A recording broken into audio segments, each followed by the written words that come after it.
what we wanted. This is what we came here for. Never, ever over until it's over. Oh my God! This is Jordan basketball. That's where we belong.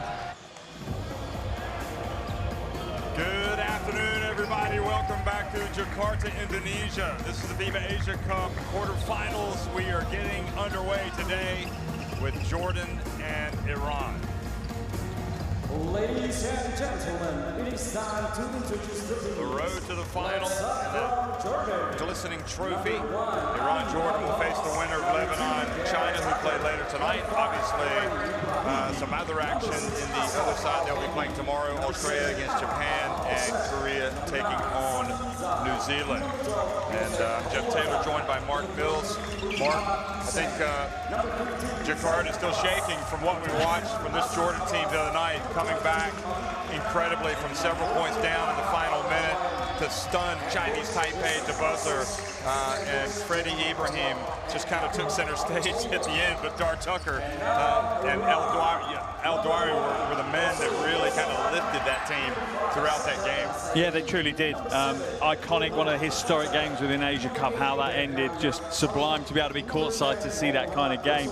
Question I have about Jordan, though, is that goes one of two ways. They either kind of have that adrenaline hangover and they come out a little bit slow, or they think they're immortal and they're unbeatable, and you know they can come out and put in a big performance. But Iran, they've looked consistent. They've looked really, really strong throughout the entire tournament. If anything, one of the most consistent, stable, high-performing teams we've seen. And as much as we remember Jordan, we also remember how Iran really got into Japan and brought them back down to earth. We'll talk more about that later, or shortly after the national anthems.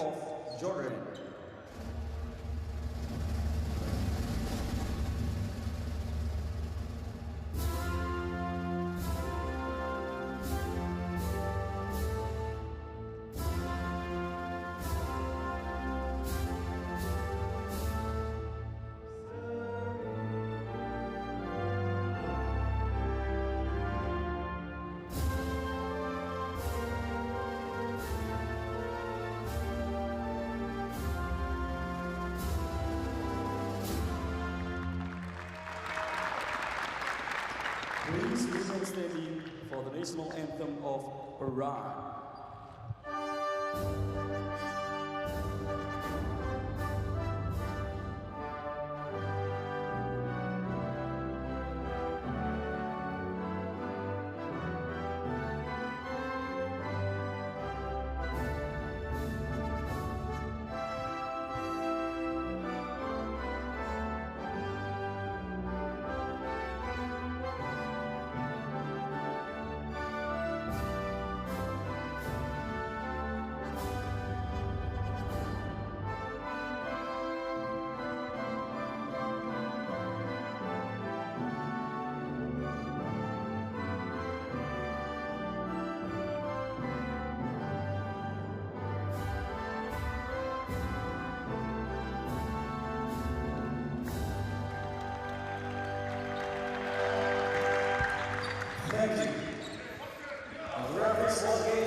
So the national anthems have been played, and the teams will continue their warm-ups, and the coaches will also go and shake hands before things get underway. Also shake hands with the referees. And yeah, for Iran, there's a big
is the point guard for Iran. Benim Yekchali has just been utterly sensational. Mohammad Jamshidi, Jafar Abadi, Arslan Kazemi, and Hamed Haddadi, obviously one of the all-time greats. And then you've got Mosafari, Hassan Zadeh, Yusuf Ban, Zaghane, Resafar, Pazrofte, all coming off the bench for Iran. Coach Saeed Armagani.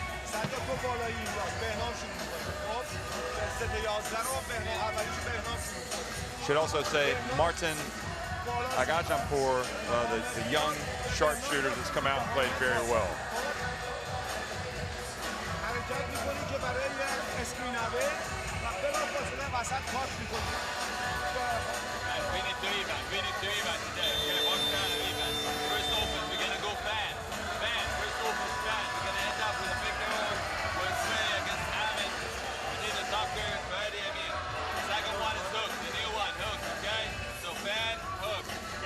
Enjoy the game.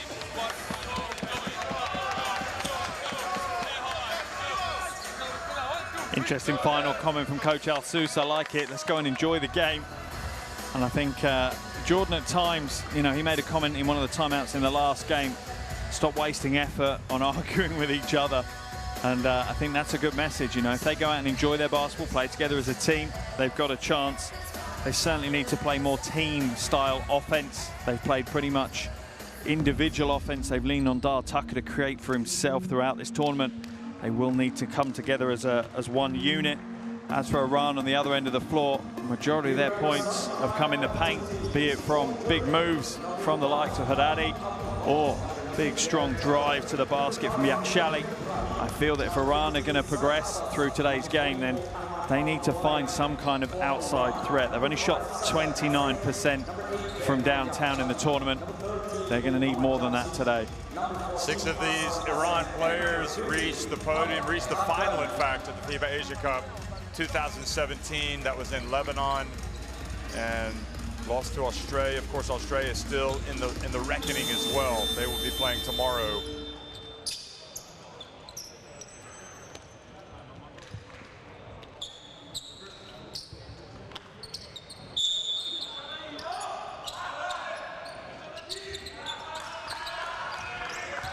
Good afternoon, welcome to Jakarta, Indonesia. The FIBA Asia Cup 2022 is underway between Iran and Jordan. Iran wearing the white, taking on Jordan, who, the way things have unfolded of late, have been like a team of destiny. The way they beat Chinese Taipei. Haddadi comes out and puts up the 3, and I suppose if you're Jordan, you'll live with that. Yeah, you're more than happy to see Haddadi putting up 3s, not only because it's a low percentage shot, but it also means that he's not crashing the boards.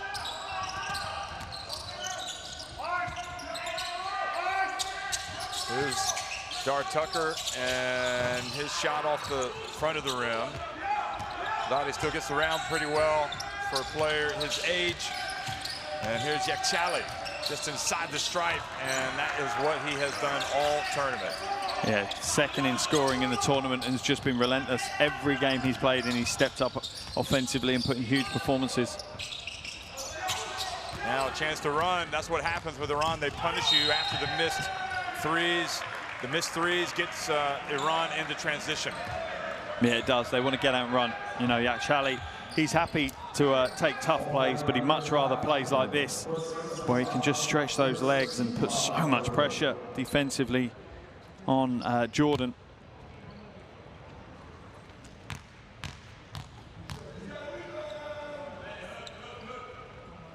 And Yekchali plays professionally in Germany, has really just, I think, kind of revealed himself to be one of the biggest stars in Asia in this tournament. Without a shadow of a doubt. And for me, it's his all-round game.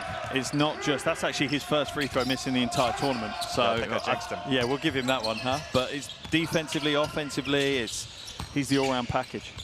Tucker picking up where he left off against Chinese Taipei. Yeah, that performance was unreal. That really must be one of the kind of career highlights on the international stage for Dar Tucker. 36 points, 9 rebounds, and it's not just the points, it's when he did it as well. Ashayeki misses. El Douairi gets the rebound.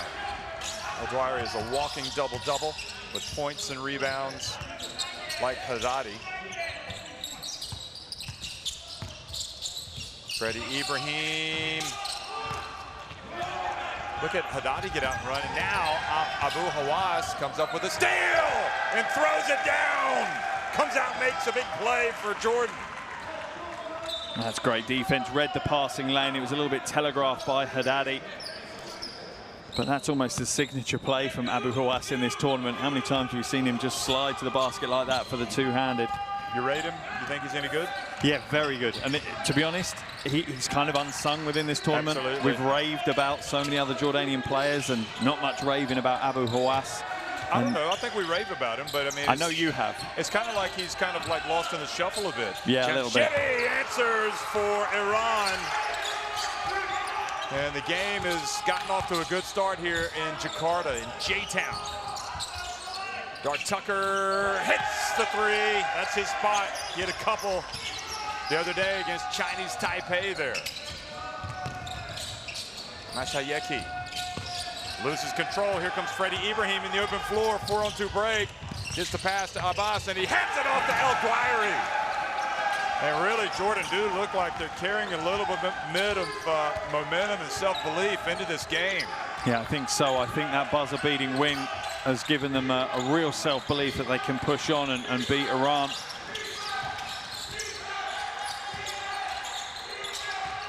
Trying to get back to the podium. It's been a while. Here is Jamshidi answering. And he's been impressive. He's kind of been that third player in the big three for Iran. He's averaging 14 points a game. But again, the one thing I would say with the three players that are in that big three for Iran, they're two-way players. It's a lovely pass from Saeed Abbas. Al-Dawari rewarded for running the lanes. But yeah, the big three for Iran are two-way players. They put in just as much defensively as they do offensively.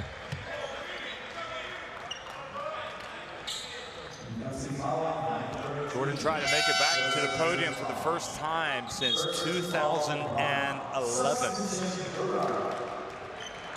And that was when they almost won the title, went right down to the end, and they fell to China.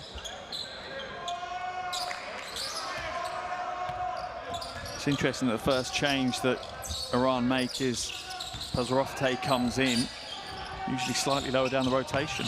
Yeah, he's kind of moved up with the way he's played. Yeah, I think he has. You know, we talked about it throughout. Some of these lower rotation players are really trying hard to warrant more minutes, and I think he's a prime example of, you know, take that opportunity when you're given it.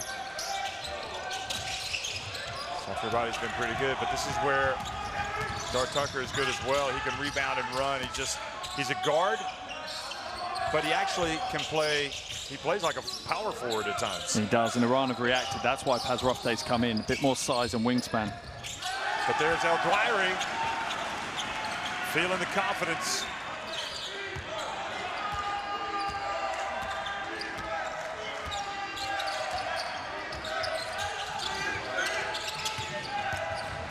Yakchali drives in, takes the punishment, goes down.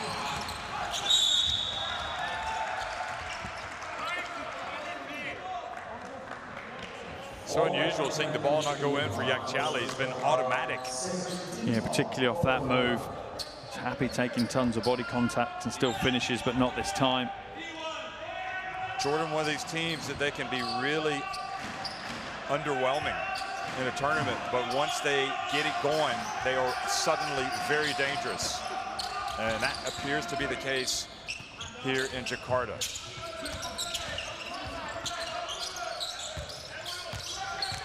Abbas spins, turns, hits the jumper. He's the link from that last team that reached the final here at the Asia Cup in 2011. He actually retired, but he came out of retirement to come back and play. Just needed to recharge the batteries. And now El Guayri knocks it away from Haddadi. And really, El Guayri is showing his mettle and his experience. Here he goes to work. Ooh, just pushed off. Boy, what a battle that's going to be. Yeah, it is. El Guayri needs to be a little bit careful. He needs to be a little bit more subtle with the way he creates that separation.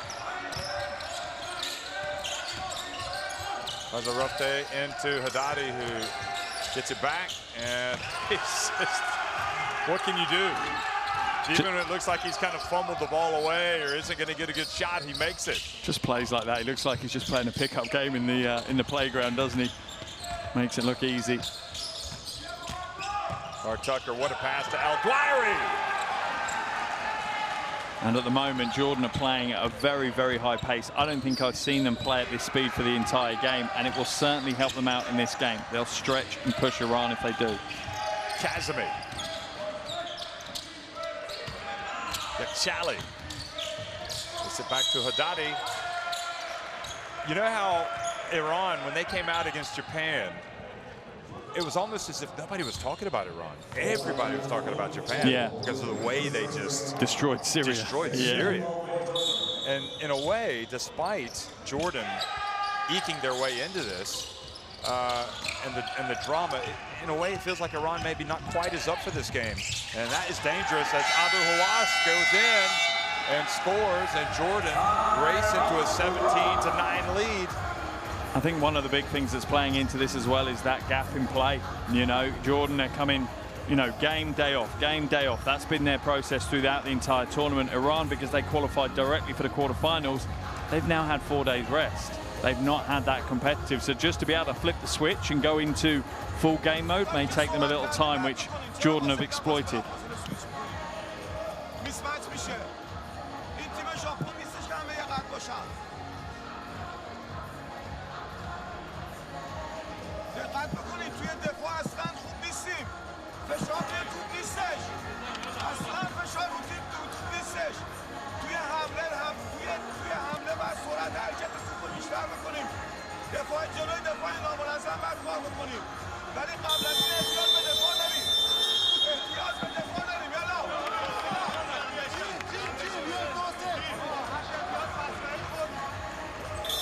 There's Haddadi. Just as a reminder, go to the website, FIBA.basketball, the FIBA Asia Cup website, and cast a vote. Who do you think is the Asia Cup 2022 MVP so far? And at last check, Ahmad Al-Dwari is up at the top, followed by YL Irakci from Lebanon. Interesting. Wow, 152,000 votes for Ahmad Al-Dwari. He must have a lot of fans back in Amman and the rest of Jordan. Here's Iran. Can they change things? Get a little momentum. Nice give and go. Oh, the block by Al-Dwari, and then Haddadi is there. I mean, Al-Dwari can't do much more than that. He helped. He made sure that the layup didn't go in, but he needs almost just go up and get the ball instead of blocking it. Tucker puts up a little shot that was unusual. Yeah, and Saeed Abbas is the second front court player for Jordan, and he needs just to help out. If Al-Dwari commits to rim protect, he has to scoop up that rebound. Jamshidi. Iran waking up here, coming out of the timeout. He's been impressive. That mid-range jumper is clearly his wheelhouse. That's his go-to shot, and Jordan are going to have to chase him away from it. Ibrahim puts it up, and now that will get him going possibly. Got it just, released it just in time, so Haddadi couldn't get it. Yeah, Ibrahim needs to sit down for a minute. Yeah, he's looking a little bit puffed. And managing his minutes will be important for Coach Amagani today. Bounce pass to El-Dwari.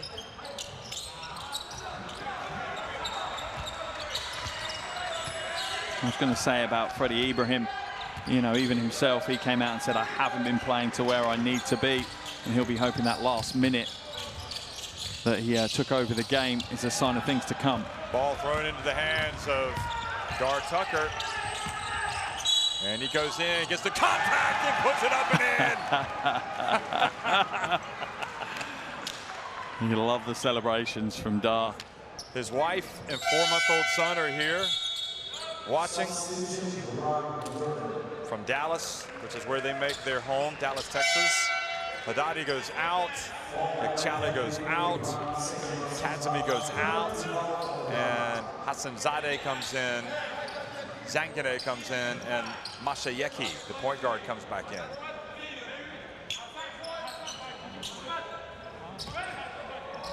And Dar Tucker is playing about as well as he's ever played for Jordan. And it's not just the stats. He's doing it with, you know, he's rising up and scoring when they need him to score. He's not forcing things. Jamshidi. That's his 4th mid-range jumper. Jordan have got to lock him out of the game. He's one of those players that doesn't do anything necessarily dramatic, and then you look at the box score at the end and there's 20 points next to his name.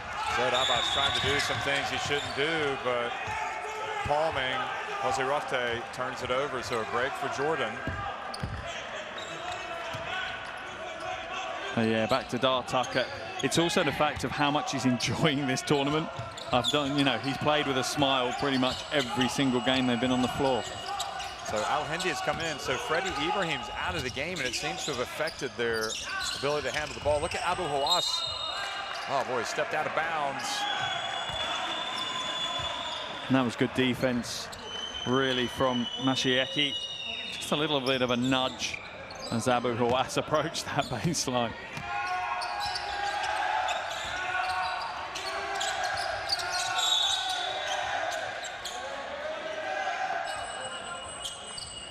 Al Hindi called for the foul. And sometimes I do wonder, looking at this matchup before the game, of whether this is going to be a battle of the benches rather than the starting fives. It feels like the starting fives may cancel each other out across the entire 40 minutes of the game, but it's what those second string, you know, the second rotation that comes in, how they produce could really affect this game.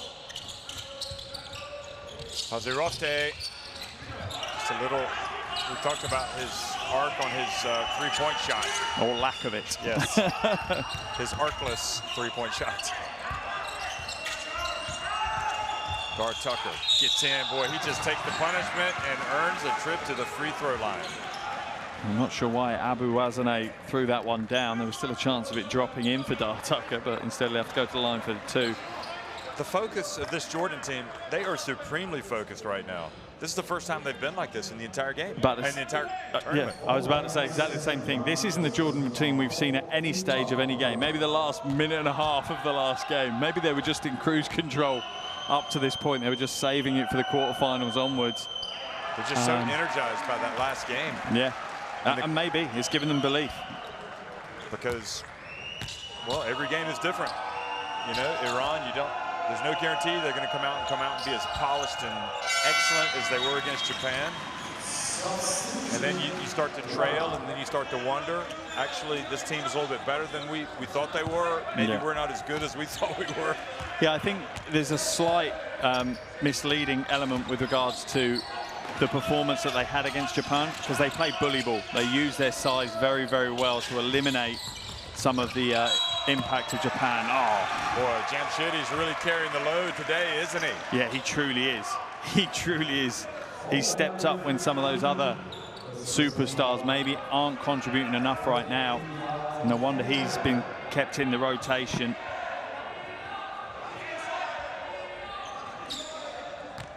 And he scored 10 of their 17 points now. He was an All-Star 5 selection in 2017 when they made it to the final.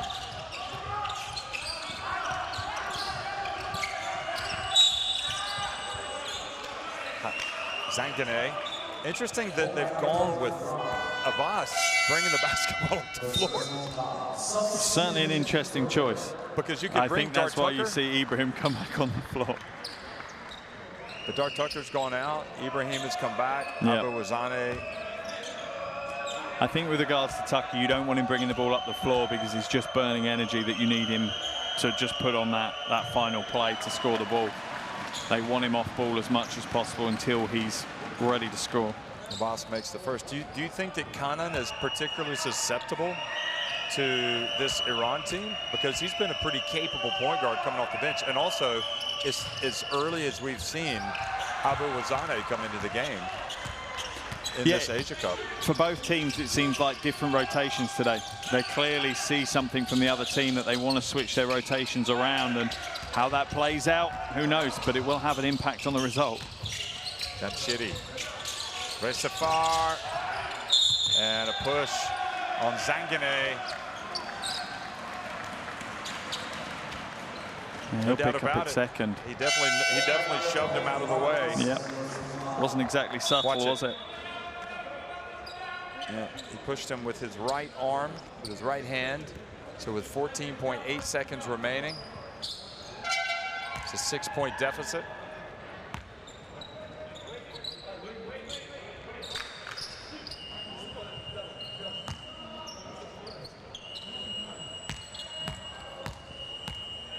So Abbas will take the first and miss the first.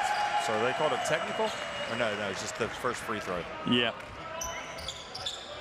Maybe it's more nerve-wracking to go up there and take the free throw when nobody's with you. Potentially, it seems to be more common practice now for the defensive team just to take that time to have a conversation rather than to line up.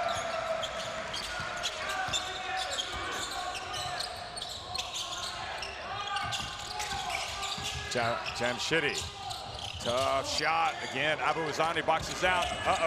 Freddie passed up. Too late. Freddie Ibrahim passed up the half-court shot. He's not feeling it today, maybe. Abbas is laughing at him. It's like, why didn't you take it? But they'll take the lead to the bench, 24-18.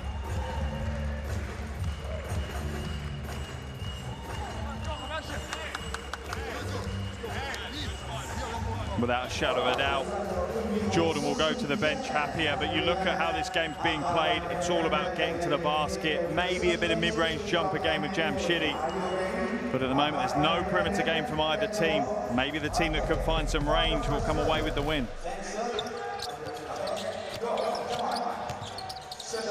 Well, Iran coming out, and if we thought that they would be the better team for the full 40 minutes, we now know that is not going to be the case. They have distinctly been second best in that first half. Doesn't mean it's going to be like that the rest of the way. No, Jordan have taken it at them. It's as simple as that. They have fully, you know, first time we've seen it in this tournament.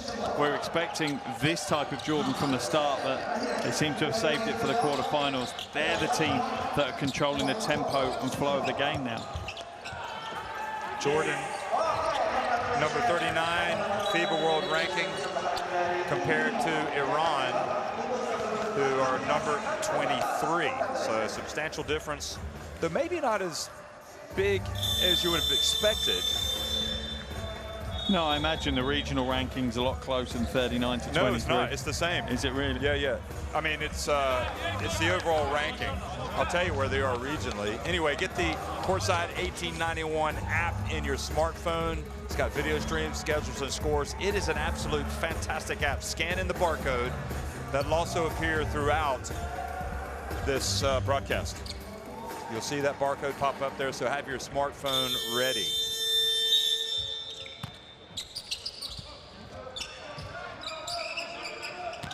It's interesting to see that Iran have brought Haddadi back onto the floor, but Jordan have kept El-Douari on the bench.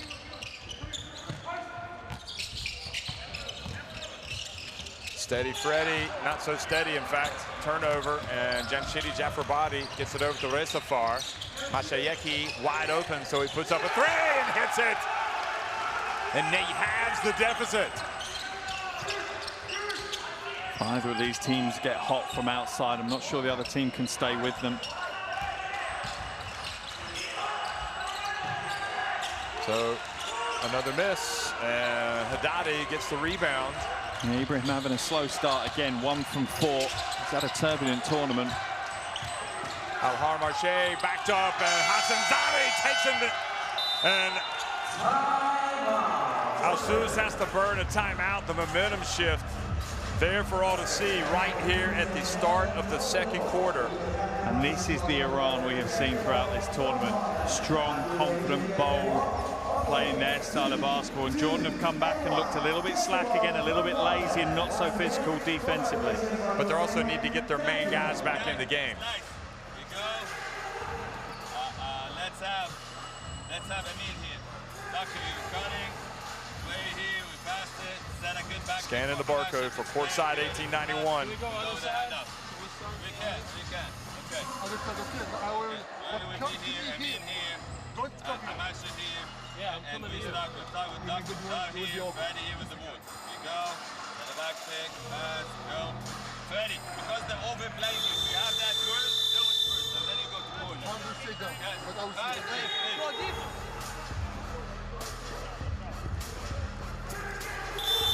So, Mark, you were talking about the rankings in FIBA Asia. So you have your overall FIBA world ranking, and with those rankings, that also places them in Asia.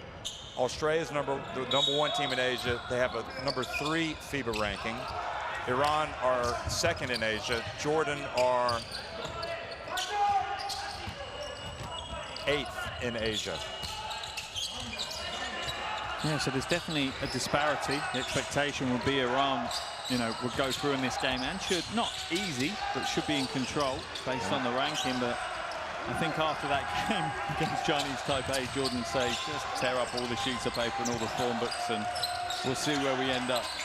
I think Wissam El-Sus did the right thing by bringing his big guns back in the game, but it still looks like Iran had the bit between the teeth. Jamshidi Jafarabadi has been absolutely sensational. And it's just almost replay after replay after replay of the same shot. He's pulling up at the elbow, the free throw line, and hitting not uncontested, but not well contested jumpers. Tucker for 3, good! And that is what you call a player that's got some grit. All the momentum with the other team. You want somebody to step up and make a play, and Dar Tucker does it. Yeah, he really saved them in that qualification for the quarterfinals game. Haddadi. El-Dwayri with the rebound. Tucker's got 12 points. Jamshidi has 13 to lead all scorers for Iran. El-Dwayri takes it right to Haddadi. Wow. You don't expect to see that. Haddadi being back down in a drive. I think Haddadi next time will take the stand and put a lot more body on El-Dwayri. Ray Safar, and now his pass intercepted by Abu Hawass. They knew the pass was coming, and Abu Hawass goes in. There's contact and a jump ball, and I suppose Abu Hawass is, I don't know, he's trying to get contact to get a foul. Yeah, he is, but if you've got Dar Tucker running alongside you, as you see that replay from Jamshidi, if you've got Dar Tucker running alongside you, I don't know. Give it to him and let him finish. Yeah. Or even although pull that up. said, let's be honest, Abu Hawass hasn't exactly been shabby around finishing at the rim. He's had an impressive tournament. Yakhchali back in the game for Jamshidi. See how Iran functioned without Jamshidi, who's been terrific. And there's almost effortlessly Haddadi. A bit rude, really. Just a couple of fakes to draw El-Dwayri in, and then to put the shot up anyway. But how will he do when El-Dwayri goes at him again? We're about to find out. Here's El-Dwayri. Passes it back out. Quick pass to Al-Haramashi.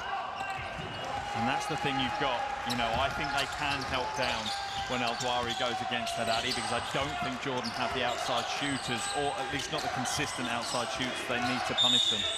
And Al-Haramashi, well, they called the 3-second violation. Yeah. Haddadi needed to pass that in on that first pass fake.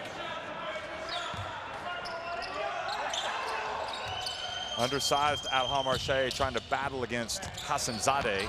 Oh boy, Bazai almost has it taken away. He did a great job of bringing the ball over. I didn't think he had it in him, to be honest, with Masayeki on him.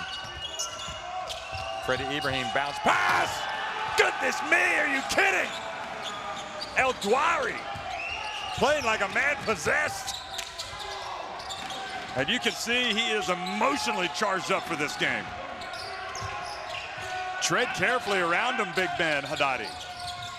The pass goes back outside. Resafar for 3. And Masayeki sneaks in for the rebound.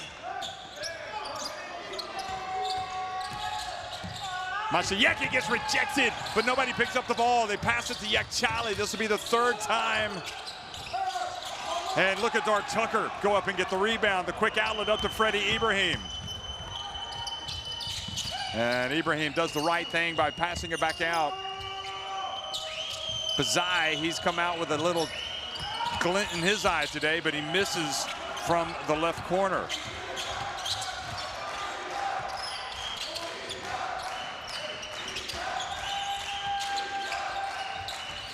Entry pass, Hassanzadeh, he dribbles and Dar Tucker just knocks it away, but then Hassanzadeh gets it back into the ball, thrown off of Freddie Ibrahim.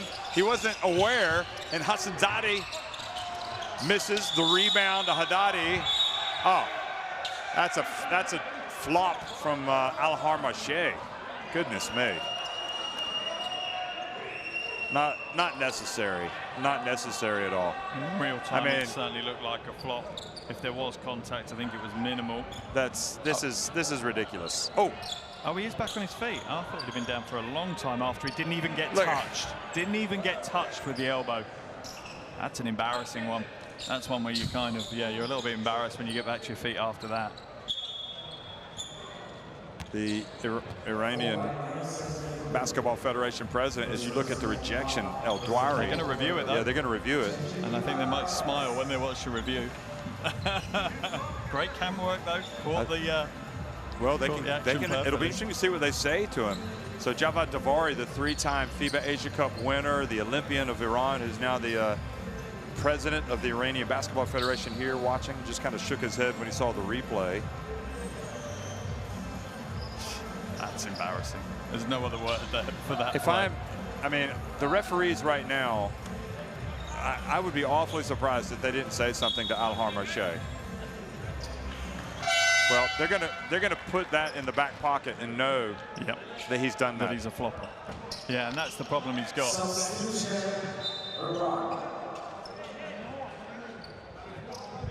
I think Haddadi is just making that point to him. I think there's quite a few smiles behind us because they get to see over our shoulders some of the fans at the replay monitors. Now Haddadi just takes on El Douari. And you wonder if that will motivate Haddadi further. You know, that kind of play. You don't want to wind up someone who can be so strong. El Douari turns, little jump hook. That's interesting. Haddadi just dropping back off him, saying, take the long jumper. I'm offering you the long jumper. I'm going to make you work for your points.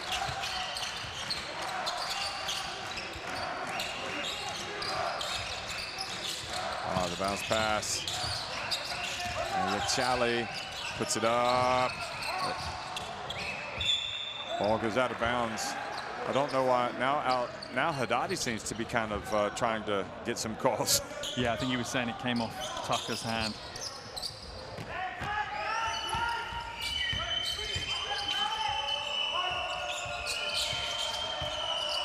Dar Tucker pulls up and nails it. Just continues to produce. Yeah, 5 from 7 now, 14 points, and he has been so impressive. You saw the intention in that last game. Look at that. Hands up on defense. Great example why. Freddie alley-oop! And Dar Tucker scores. And nice to see point guard Ibrahim just putting it on a platter for Dar Tucker. Look at this. Yeah, it's a perfectly placed pass and an easy finish for Tucker in the end. You know, Kazemi has been a non-factor in this game. I don't know what's going on. They really need him in this game against Dar Tucker and Jordan.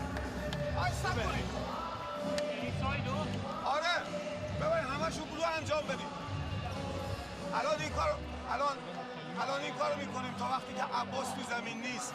تا وقتی که عباس تو زمین نیست 1 تا 4 سویچ میکنیم. 1 تا 4 سویچ میکنیم با حامد رو بازی میکنیم. بچا بیاین اگرم یا تاکر توپ میگیره ازش جدا نشین بعد بیاین بهش بچسبین باش برین تا داخل اگر برام بیاد کمک بکنین فضا رو ببندین نمیبندین فضا رو یا ازش فاصله داریم شوت میزنه یا وقتی میره تو فضا رو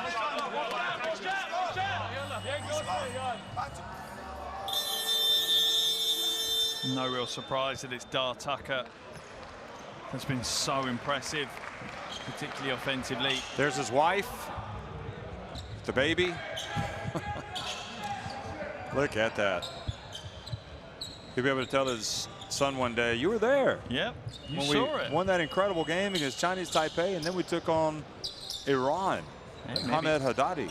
Maybe Tucker's going to be in line for back-to-back TCL Player of the Games at this rate.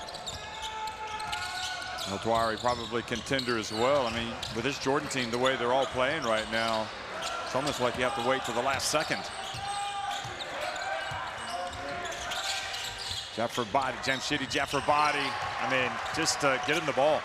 It's simply automatic from that spot now for Jamshidi. Got 15 points. Dar Tucker from the arc. Kazumi. Masayeki. Dar Tucker hustles down, makes the interception, but then throws it in bounds. Jamshidi, that's off. Haddadi with the rebound. Iran have a way of getting their share of offensive rebounds. Haddadi. And just stays with it. Oh, wow. Not much you can do with the big man. And this is turning into a really nice battle between El Dwari and Haddadi. Freddie Ibrahim. Time for him to step up, and he does. That three-pointer. Screaming it into the camera after that winner the other day. I'm back. You know, he knows he's not done what he needed to do, but maybe he will have a big game today. El Dwari fouls Jamshidi as he goes up. Only his second, El Dwari, but they're going to take him out, and I think this is smart from Coach El Sous. You don't want El Dwari picking up that second foul before the half-time break. Hussein's coming into the game. That was an interesting conversation. El Dwari just banging his fist into Hussein's chest to get him pumped up for the fight against Haddadi.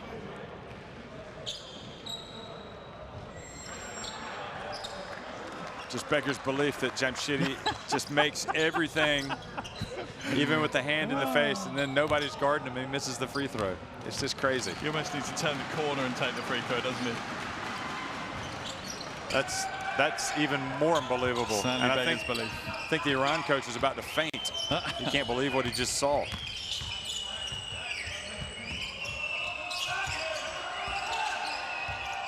Here he goes again. And Kazumi reaching in, and a foul called. So Freddie Ibrahim going to the line. If I'm honest right now, if I'm Coach Armagani, I'm going to take Haddadi out of the game. Whilst El Dwari's out of the game, I'm taking Haddadi out. Kazumi got a lot of ball there, and I think if you're a referee and you see the ball swiping down like that, you're like, that's got to be a foul. Yeah. But to me, it looked like he got a lot of ball. Ibrahim makes the first. I mean, you can't blame the ref for making that call.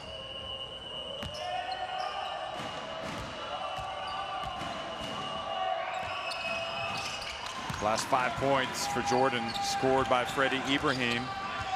Scored the last 9 in their against last Chinese game, Taipei. They're going to try to go to Haddadi, surely. Yeah, I think Hussein. so too. Hussein can certainly. Mosafari in the game. That's a big three. X Factor. Who saw that coming? That's his first triple of the tournament. I don't think many people have predicted that one.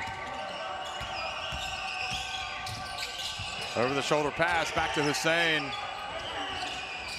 Wow, how about the veteran? And this for me is why Haddadi needs to come out of the game. He's blowing now, doesn't want to play perimeter defense. You need to save his energy for when El Dwari's on the floor. Jamshidi dribbling around. He's cooled off a little bit. Al-Harmache with the rebound. Jordan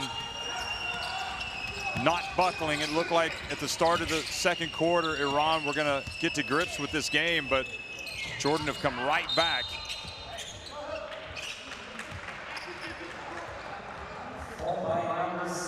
I'm amazed that we're not seeing Haddadi taken out, at least for this final minute of the quarter, to give him a long half-time break and recover. He's not. He's blowing hard as he goes up the floor. I'm not sure how effective he's going to be.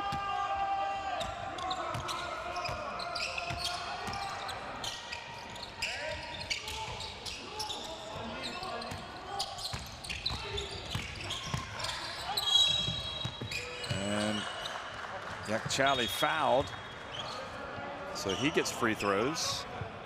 Or are they over the limit? No, they're not. So not yet. We're going to inbound the basketball. 43.9 seconds. Every point matters in a game like this, as Jordan know probably better than any other team here, considering their narrow escape against Chinese Taipei.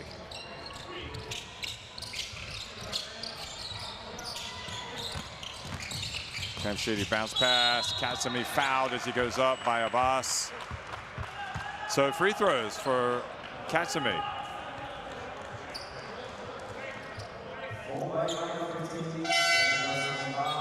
Not been to line too many times in the tournament, but has only hit half of his attempts, as Haddadi will get a slightly longer half-time break. Hassanzadeh comes into the game, and for me, both coaches, you're going to mirror Al-Dawari with Haddadi. Yeah. One's on, both on, one's off, both off. Interesting coaches reacting at the other end. Coach Al-Sus is now going to bring Al-Dawari in, see if he can do some damage. Haddadi's over there puffing away. Look at him, puffing and puffing, trying to get his breath back.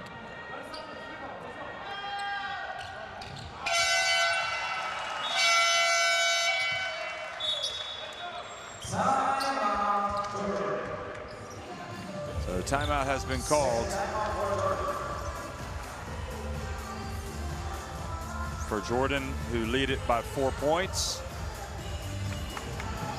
And Jordan surprising me. I thought Iran would really come out and lay the wood to them. Give a lot of credit to Jordan. We're gonna go for the back door. Okay? We're gonna go to the back door for Amin. Okay? So Amin, you start to come in. Boom. Same as Indonesia did? Yes. So we want it. If not, the Freddie coming here. Dway is gonna be up. Pass it to Dway. Dway, go with the handoff with Doug. And you roll. I mean, you continue. Zuzu's going to set a pick for you. And we roll with Zuzu lift up. And I mean, you would be corner. And we have that roller lift up play. And Tucker can attack basket. Okay? One more time. Red is coming. I mean, it's here. The back door. If it's there, foul it. Don't worry about it. If not, pass it to Dway. And Dway, Tucker, hand up. Do not make a pass. Let's go, Chuck. Let's go.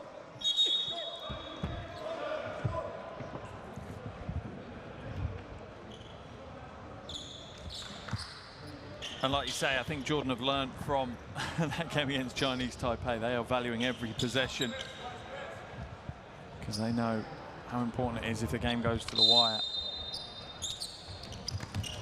Al-Dawari back in, so he will definitely get a touch here.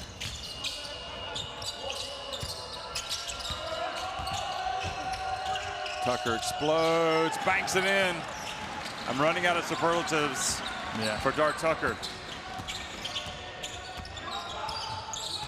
18 points in the first half display. He always has a word for the guy that's trying to guard him after he scores. Mosafari, see the three. I enjoyed it when he was, tapping the guy, saying good defense yesterday in the last game. Chali. Well, Abu Hawass was very close. Wanted to get a hand in the face. He didn't foul him. And Jordan, hot on the heels of their win over Chinese Taipei, lead Iran 44-38 at halftime.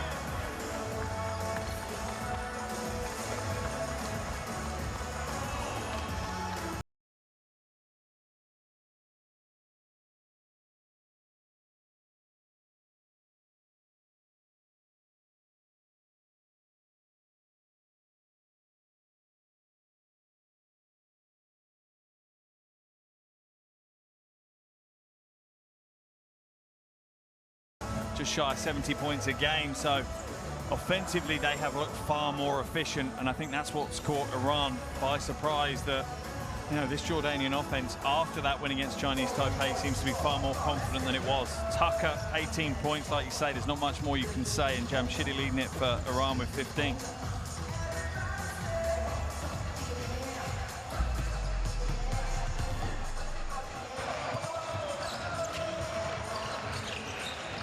Well, Iran came out, started well enough, getting the three-pointer from Mashayeki, but what we've seen from Jordan today, really for the first time, is a team that was ready to play from the opening tip, focused, concentrated, everybody buying in to the game plan, the commitment, the self-belief, and also with Iran, even when they came back in that first half, this Jordan team had Dar Tucker to come out and make a couple of big plays just to remind them they were not going to go anywhere. Yeah, the only concern I have with regards to the Jordanian first half performance really is on the back of how much they lean on Dar Tucker.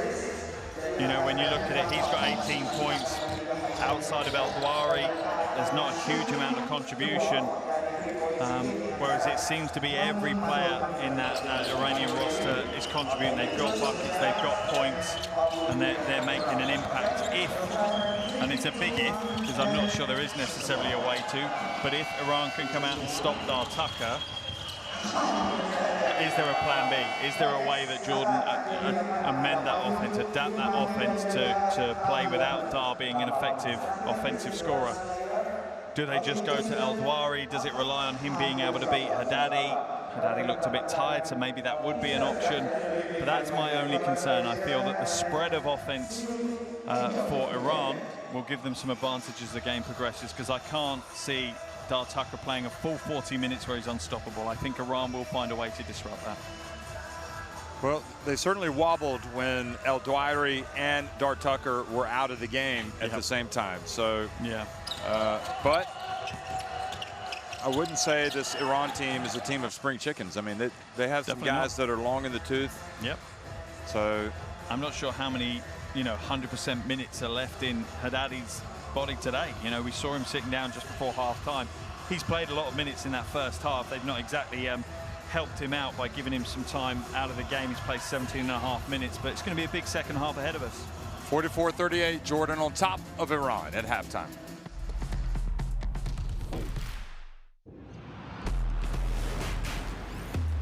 Who will you become when the moment arrives and you're carrying the expectations of an entire nation, representing your people and their dreams, the colorful faces in the streets, the screaming fans in the stands? It's time to make your move. All eyes on you, all hope, all heart. Because when you win for all.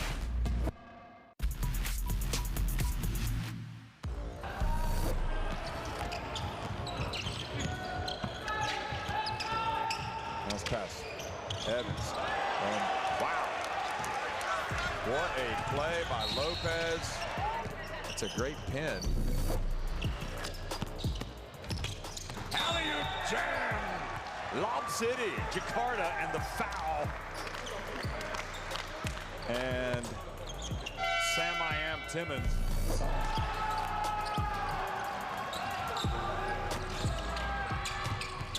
Abu Hawass. What a sensational finish! The man can fly. Look at this.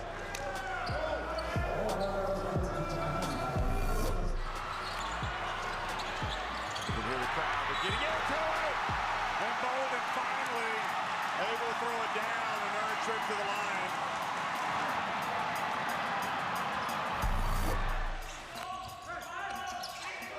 Kiambao, what a slick pass that was from number 28. And that is great team offense. Kiambao just looking for the backdoor cut from Aram, and Aram timing it perfectly.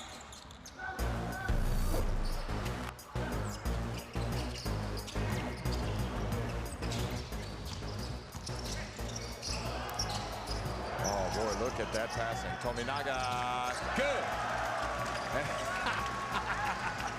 Showing the three-point sign.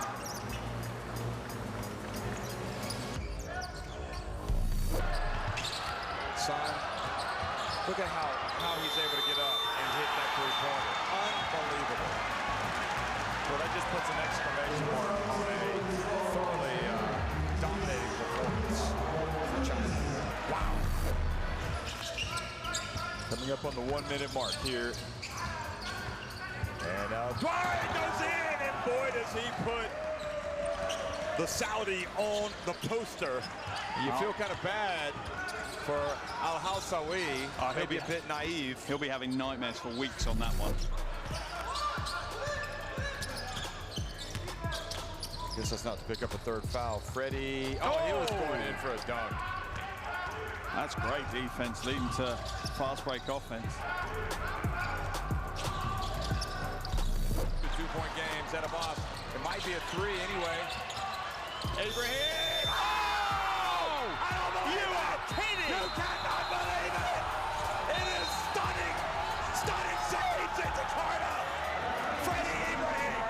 Steady Freddie! Has finally stood up to be counted!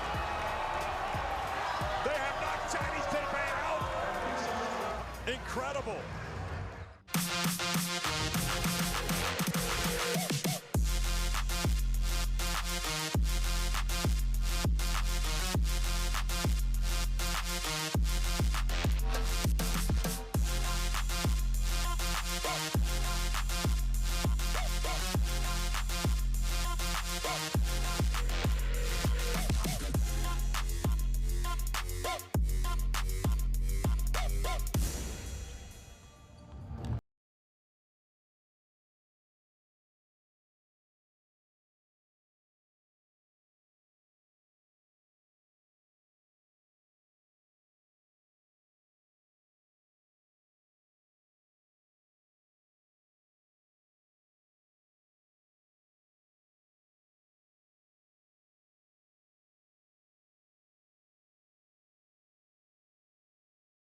Back to Jakarta, half-time here in the first quarter-final of the FIBA Asia Cup 2022. At half-time, it's around 38, Jordan 44, and Jordan have a lot to thank that man for once again. Dar Tucker with a huge first half, 18 points, absolutely pouring them in at a wonderful percentage as well, 70% from the field, and Jordan have looked good. They entered the game with a lot of energy early, and, you know, it's the best version of Jordan we've seen in the tournament.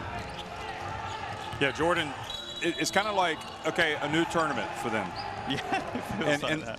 And really, they see it's almost as if they see the opportunity before them. Yeah. They're going for it. And Iran have already had that huge game that they had to win against Japan. And I don't want to say they've taken the foot off the pedal, but I do wonder if they were 100% ready to go at the start of the game. I don't think they were, and I think that extra few days rest may not have done them any good at the moment. You know, Haddadi has done a good job so far, but it's Jamshidi that's leading the way. Jamshidi with 15 points, 7 from 10 from the field, and you're going to see all his replays, and I'm almost certain we could just show you one replay and you'd have seen every bucket that he scored, because a lot of them look the same. It was free throw line and elbow jumpers, and Jordan was struggling to stop him. The two guys that usually have it going that really deliver for Iran, especially in those tough games, Kazemi and Yekchali. And Kazemi has clearly not been the same player today. No, Yekchali, you know, he started okay, then he sat down for a while. It was 1 from 7 from the field. That's not Benem Yekchali. No. And you have to give Jordan some credit for that. They played a lot more physical, aggressive defense on him. You know, he's had a lot of physical, aggressive defense in the tournament so far, but they seem to have taken it to a new level, and he's not finding. He also missed a couple of layups that he would normally make. Yeah. But I think Iran are very, you know, they're well equipped for these big battles when they're not at their best, because they have somebody else that can step up, and that somebody else today was Jamshidi. Yeah. But with Jordan, I think more than Iran, the issue is depth. And if, you know, Dar Tucker almost certainly has to be on the court for those key moments, just like El Dwyer. Those two. Yeah, they're going to play 37, 38 minutes. They can't sit down. No, they're going to.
It's really interesting for me, Mark.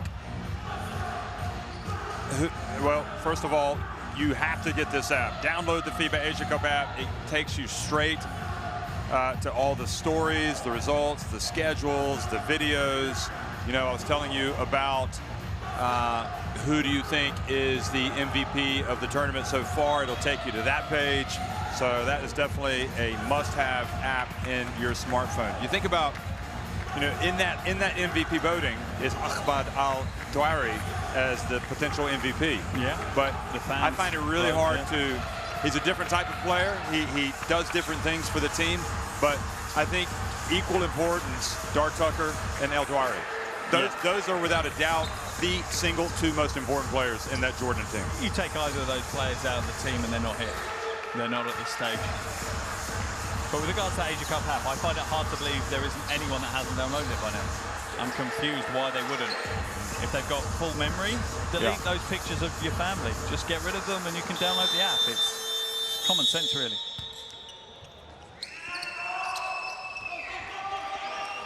Second half action underway here in Jakarta, and Jordan leading by 6. They start things off, and Dart Tucker not on target, but look at that. And Haddadi was ready for the bounce pass. He wasn't going to bend over and try to steal it. He was just going to kick it, and kick it he did.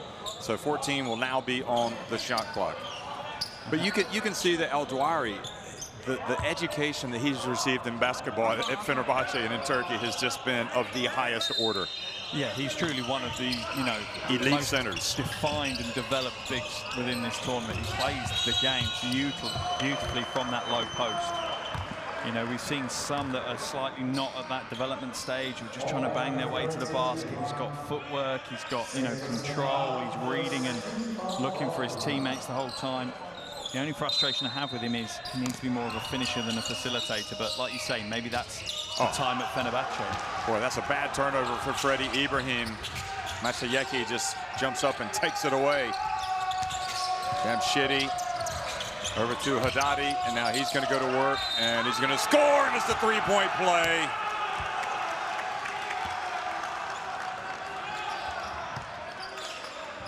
All off the Freddie Ibrahim turnover.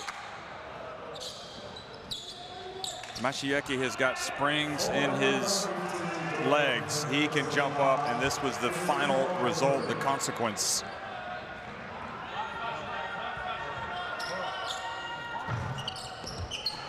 So Jordan not fully punished. Watch that matchup with Masayeki and Freddie Ibrahim. Abu Hawa steps back for 3. Kazemi rebounds the miss. Yakchali to Haddadi, and another 2. And this is the perfect start to the second half for Iran. We saw something similar at the start of the second quarter, but I think the top players for Jordan were out of the game. This time they're in the game. And what they're doing is they're making the most of the minutes of players like Haddadi. You know, when he's on the floor, they've got to make the most of it. Abu Hawass, he'll put up another one, misses everything. And it's gonna, oh boy, they get a break, Jordan, because Kazemi threw the ball away. He was trying to get it to Jamshidi Jafarabadi. Out of all the Iranian players, he's the one, for me, that just hasn't been at the level he has been in the previous games. Made a few mistakes.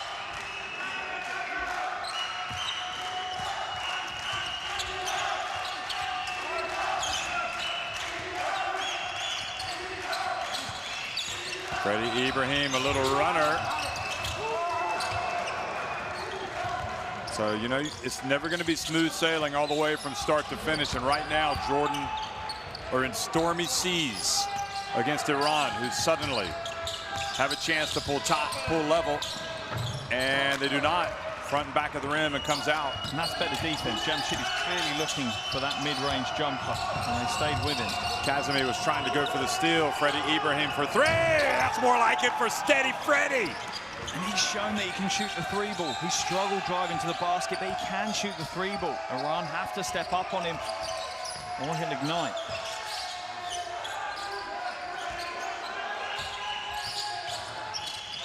Give and go! Well, they run that play to perfection. The Chali give and go back door. Unbelievably, only his second bucket in the game. Tucker and El Dwari with the rebound. But he puts it on the deck, and Kazemi almost steals it. And then El Dwari puts it up. And Jordan just looked out of sync all of a sudden. But look at the hustle by Freddie Ibrahim. Tucker with and then Dark Tucker got a technical. Wow. Just wouldn't shut up. Kept chasing the same ref. You've made your point. The ref's not changed his mind. You need to walk away. He needs to be careful.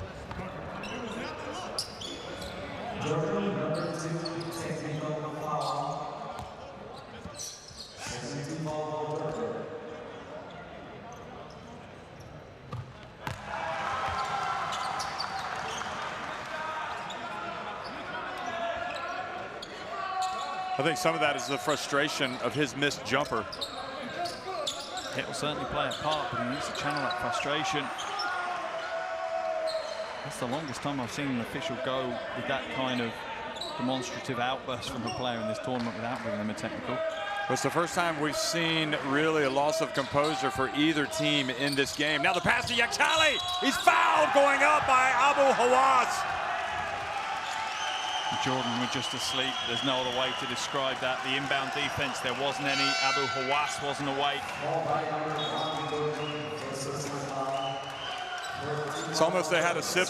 It's almost as if they had a sip of NyQuil at halftime. They've come out and dozed a little bit. And Iran have gone from trailing by 6 points to taking the lead if Behnam Yaktali can make this free throw.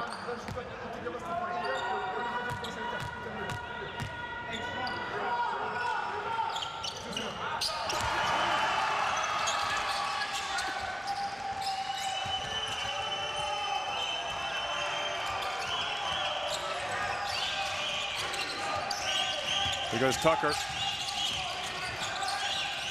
Over the shoulder pass to Zaid Abbas, and Zaid Abbas hits a big three.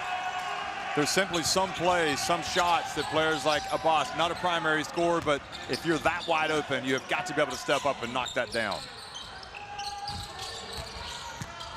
Jamshidi has it passed, knocked away. Al-Harmashe on the floor, getting after the ball. That'll be Iran possession. Just goes to fetal position and grabs the ball up. Wasn't even going to try and get a pass away. He's just going to make sure that it stayed with him. It has been an incredible FIBA Asia Cup, folks. The first since 2017. Obviously, this tournament was supposed to be played last summer, but COVID got in the way. And, well, the wait was worth it because these teams have come ready to play. Certainly Jordan, at least for the last couple of games. And Iran and Jordan putting on a classic. And good defense. The ball's going to stay at this end. The winner of this game will take on the winner of Lebanon and China, who played later after this game. They will face each other in the semifinal. It's just tasty game after tasty game now, isn't there? There's just huge games. There's no one-sided matchups at all. It's, you know, thinking Lebanon against China, maybe China just favorites, but Lebanon were technically the highest seed, and yeah. Whew. Well, I'm surprised on that play where they inbounded it to Yaktali that he didn't score. I mean, that was a couple of times Jordan has been frail, giving away inbounds passes right at the basket. Yeah. They need to shore up that weakness. Here's Yaktali, steps in, count it! That's Behnam Yaktali. Yeah, and he's woken up now, and that is a worry if you're Jordan.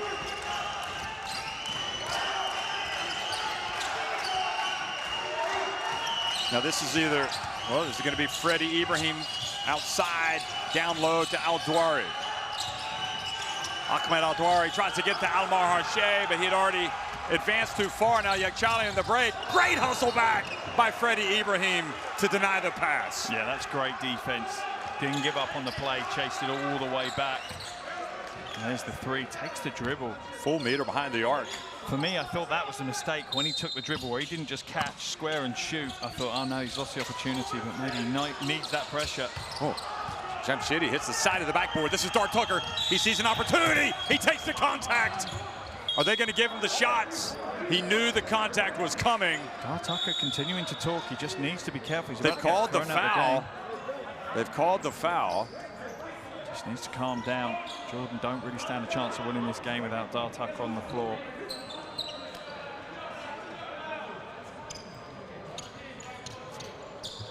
Look at this. I understand his frustration. I Kazmi know, gets the ball, to be fair. Yeah, he did not get the shot off. No, it's on the floor. It's absolutely on the floor. It's just Kazmi's doing the job he's supposed to do. It's just the competitive juices that are flowing for everybody right now. Kazmi came over and gave some skin to Tucker, as if to say, we're good.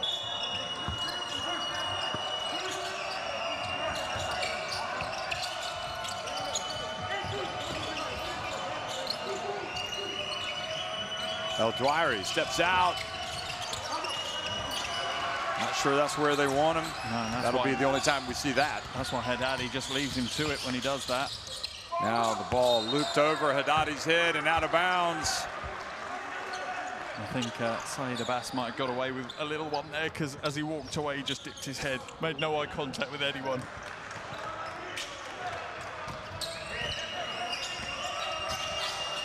I think that's exactly what Haddadi just told the referee, Abbas. Here goes Abbas, hands it off. And El Dwyer goes up and scores with a left hand.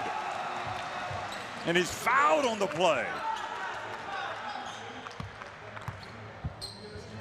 El Dwyer needs to insert himself in this game like that more often.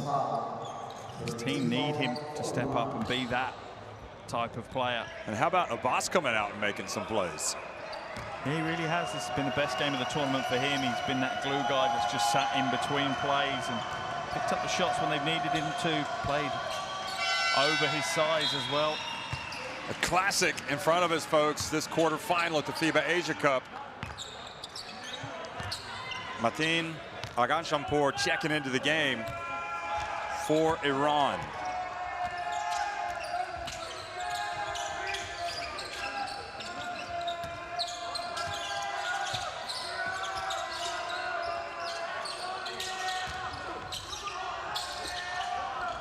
Yakchali, good!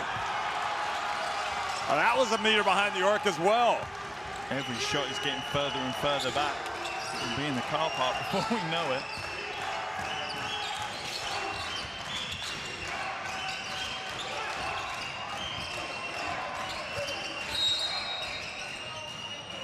And Masha Yeki has been whistled for a flop.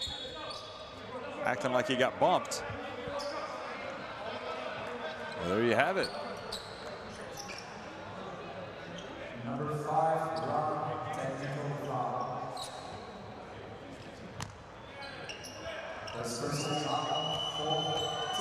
So Masha Yeki had that big inbound steal, and you know there's not going to be anybody else that steps up to take that technical free throw other than Steady Freddie. Yeah, he's 93%. He makes it.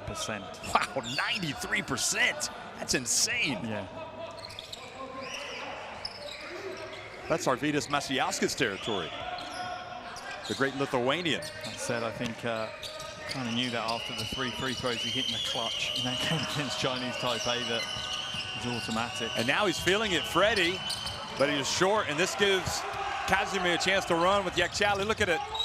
Beautiful basketball, and the foul called before the shot. That's good defense by Tucker. Look at this. 1, 2, 3. No, he wasn't in the shooting motion, so free throws coming for Yakchali,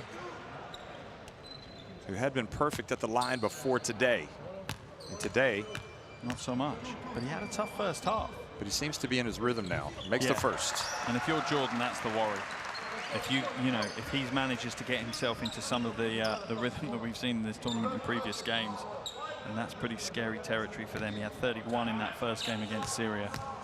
And he just looked lights out, and he seems to be going in that direction now.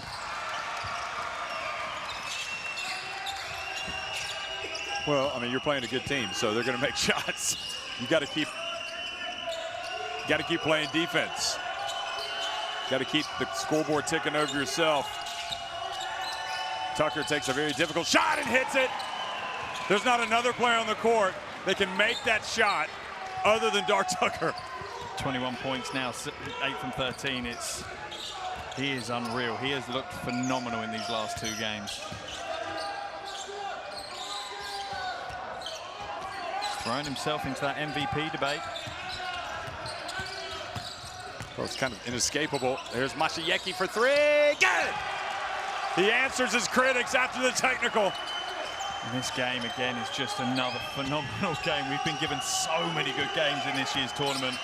An absolute joy to watch. Sayed Abbas. El-Dwari kept it alive. It's interesting, both teams now looking to the 3 ball. They didn't look too heavily to it in the first half. Jordan only made 3, Iran only made 2. And now it's becoming a big part of both their offenses. Here's Yakshali. He's definitely the hot hand right now for Iran.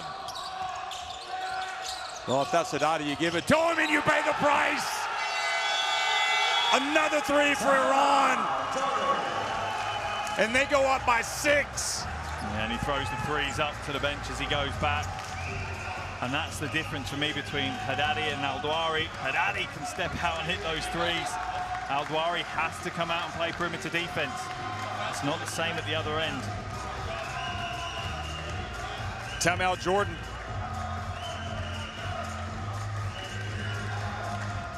We go. We can hand off. We can. Let's have Susan off and Sammy here. Okay? So, water. We're here. Ready? We pass it to you. Now will be on the same side with Freddy. Sammy corner, Zuzu here. And we go. Cut. Come in. Hand off. Big. Hand off. Okay, we play with you here. Of that. Okay? Defensively, we're gonna go to the X. 1 time. 2, 3. 2, 3. Where's also T1? Let's have Sammy on top with Doug. Ready in the back. Yeah, don't worry about it. If Mohammed is in with you, man. Well, Iran putting the pressure on with Haddadi, with Yakshali, with Masayeki, and really you feel like this might just be the moment of truth for Jordan. They cannot afford to fall any further behind right now. They're down by 6. Yeah, and that last sentence, that sums it up. Name after name after name for Iran. Don't think you can do the same for Jordan. I think at the moment you're saying Dar Tucker or El-Dwari and not going really past that. I think Ibrahim stepping in a bit, but there's not that depth of impact on the offensive end. Abu Hawass has not been the same player today either.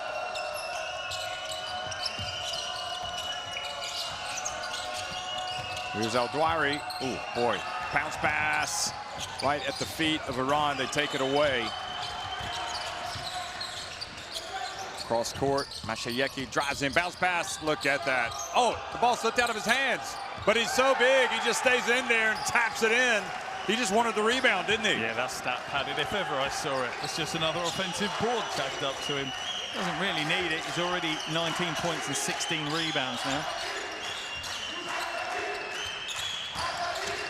Desire bounce pass to El-Dwari. El-Dwari dribbling in. Jump hook. Haddadi knocks it away.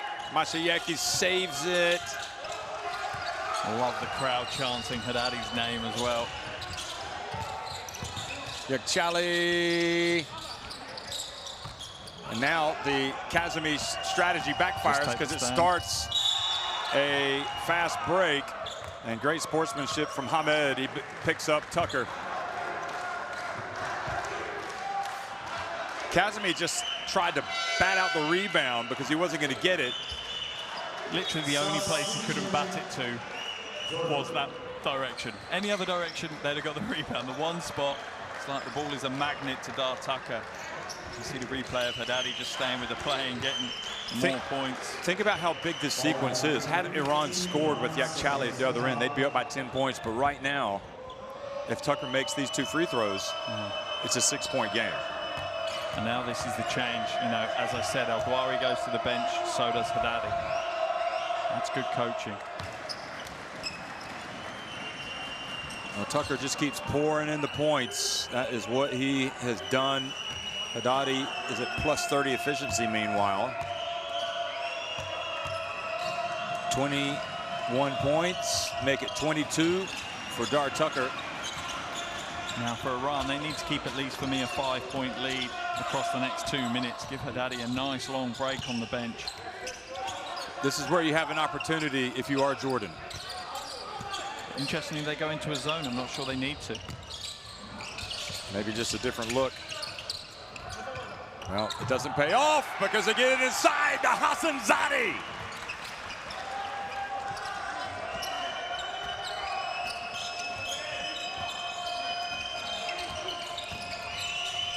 Hussein for three.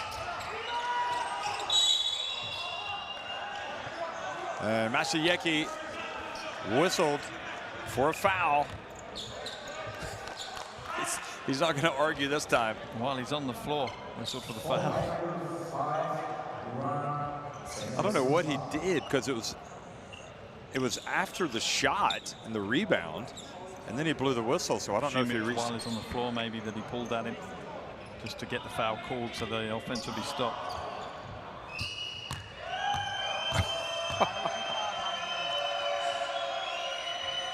Almost takes his time. Masayeki just asking for the explanation from the official, and I think he explained to him that he thought he was flopping again.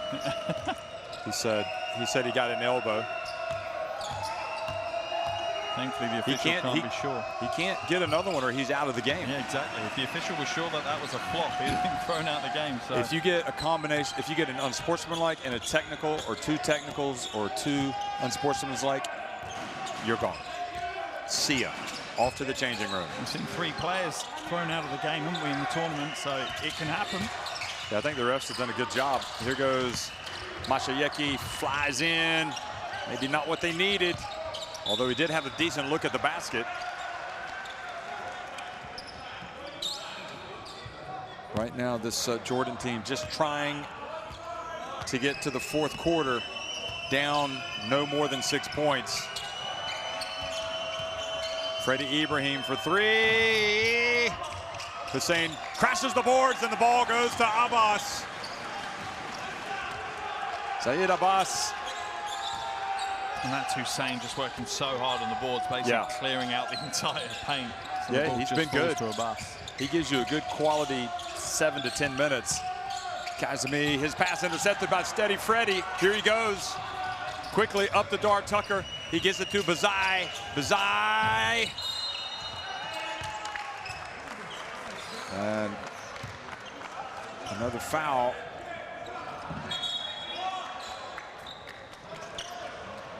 Yeah, it's the right call. Yep. Hussein just dropped his shoulder.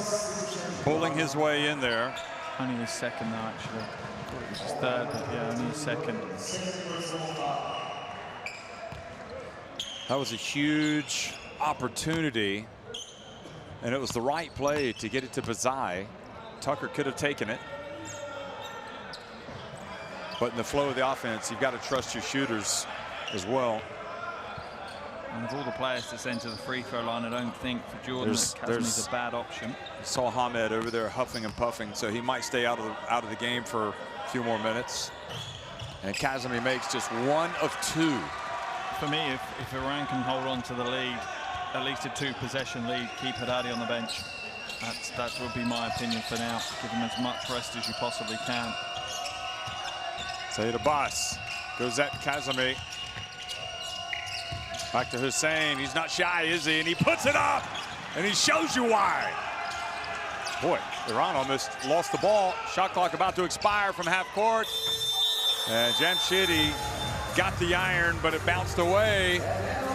Well, certainly Iran had the upper hand in that quarter, but Jordan battled away, kept themselves in contention. Iran outscoring Jordan 29-20 in the third.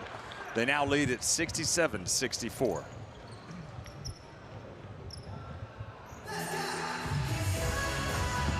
Yeah, Iran looking a lot better in that third quarter. That will be the way they would have wanted to start the game. A little bit slow to get to it. Haddadi stepping in and having a big quarter. But it's perfectly poised. A 1-possession game going into the final 10. This really is anyone's game, and it's turning out to be another Asia Cup classic for us. I don't even want to make a prediction. No, I'm not brave enough to do that right now. I'm not brave enough.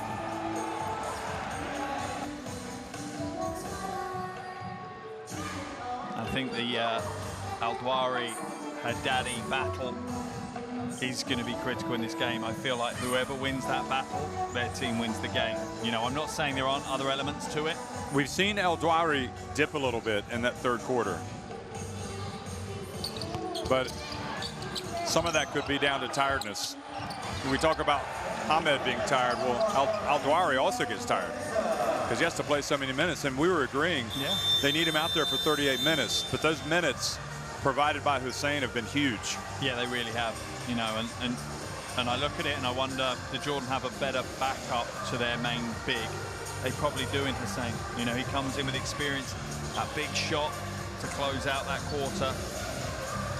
Scanning the courtside 1891 app, folks, for video stream schedules and scores.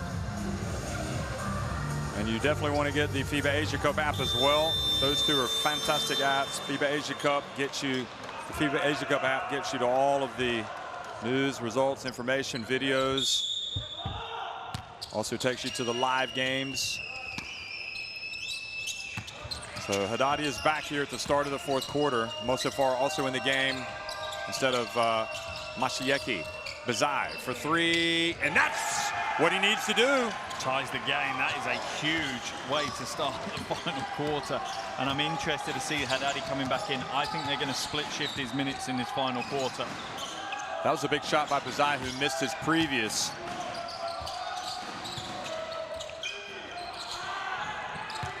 Haddadi going up against Hussein. Hassanzadeh with the rebound. They go back to Haddadi. He hands it off. Mosafare. And he throws it to the Jordan bench.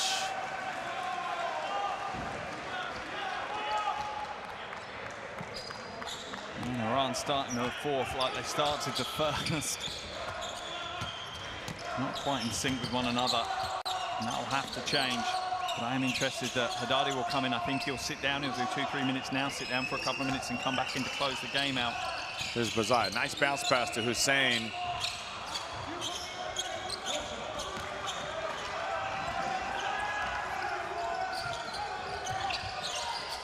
There's Yakchali. And his pass tapped.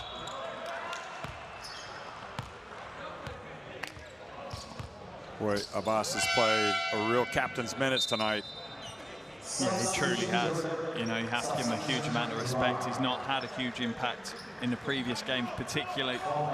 But in this game, he's really stepped up. And for me, he's almost taken over the role that Al-Hamashay has played within the game, you know, in previous games. He hasn't turned up today, but Abbas has. Well, there's Bazai defending against Yakchali, but can he keep him out?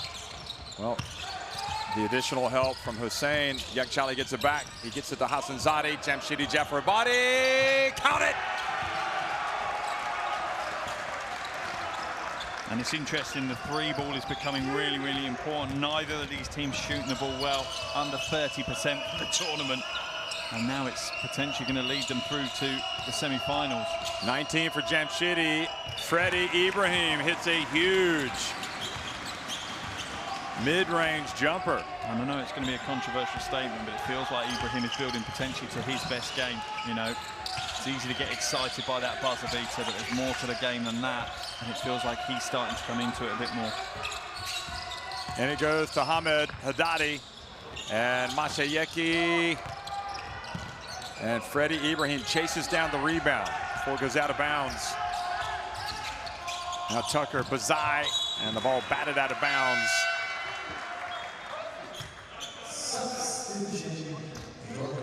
Now a rested and refreshed Al-Dwari comes into the game, and they're going to attack Iran with a twin tower approach. And Dar Tucker's going to take a breather. That is a huge shot from Freddie Ibrahim.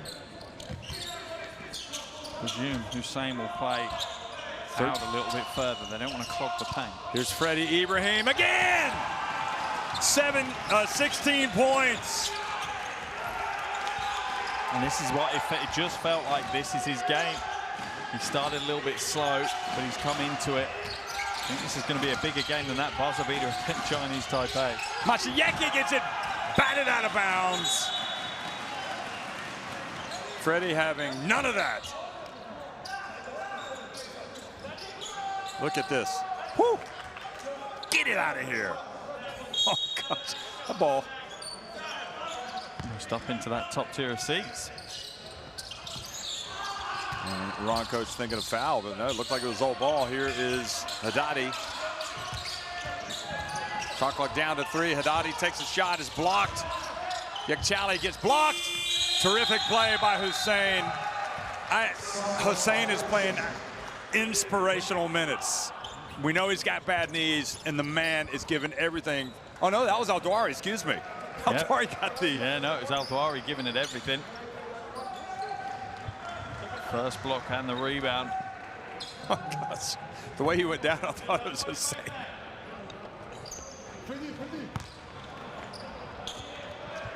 I think my eyes are playing tricks on me here.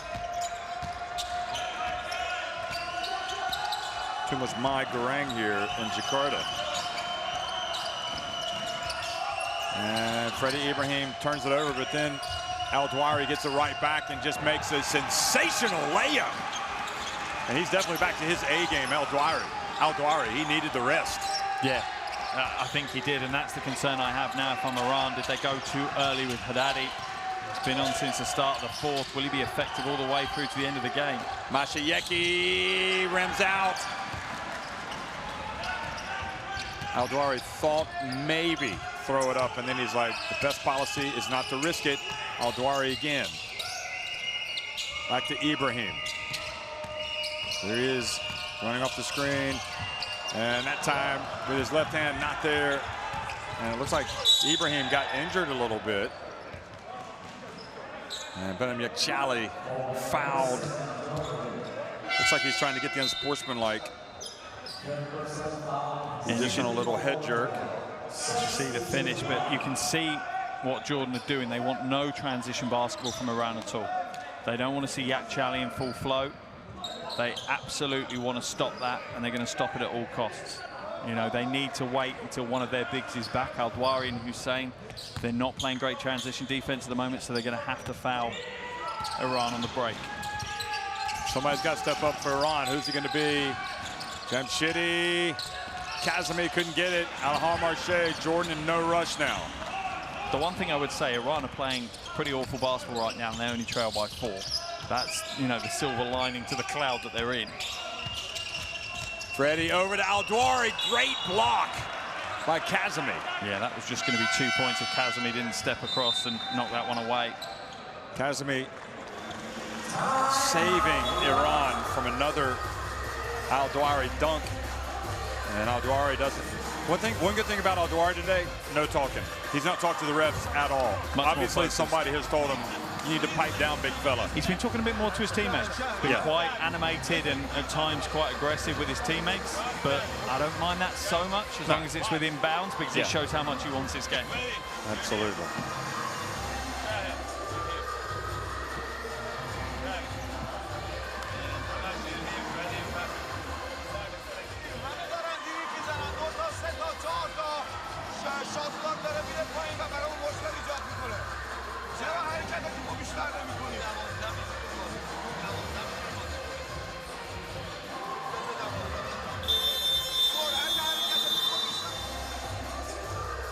Iran just looked almost unyielding, unbreakable against Japan, but that has not been the case today. And that all credit goes to Jordan for really digging in those difficult moments and coming back to take the lead. They have not yielded at all. Yeah, and I completely agree with you. I don't think Japan got anywhere near close to disrupting Iran as Jordan have done today.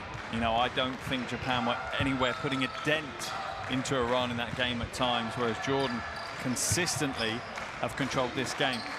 And it's down to Iran now to come back from that. Haddadi, as I thought, is going to go and take a break now. I think he'll probably get a minute or two, then be back in to close the game out. Can Al-Dawari make the most of it while he's out? Because Iran are playing small ball. And bounce pass. Freddie Ibrahim bounce. Give and go with Al-Dawari able to get it off to Hussein. Despite falling down, he was able to get the pass through to his teammate. And that's something that Al-Dawari's done all tournament. that pass, that facilitation of the offense. One of the best big men in the tournament at it. This Jordan team is locked in right now. Looking to spring the big surprise in the quarterfinals. Bounce pass, Hassanzadeh, and the ball goes to Freddie Ibrahim. And he just needed to go to the bucket then and draw the foul. Oh, behind the back pass and just a little bit too much. And now Ibrahim needs to be careful. Doesn't want to resort to his... I'm confused why Ibrahim is the one that's shouting. It should have been Al-Hamashay shouting at Ibrahim. It's an awful pass. It's a terrible decision. Your team lead by 6 in a quarterfinal of a major tournament, and you throw something behind the back at pace. No logic. Yeah. No logic. He's lucky his team don't scream at him a bit more.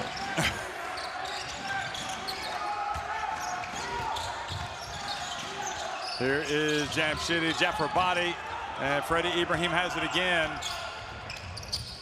Good pass to Bazai, entry goes, and again a second consecutive turnover.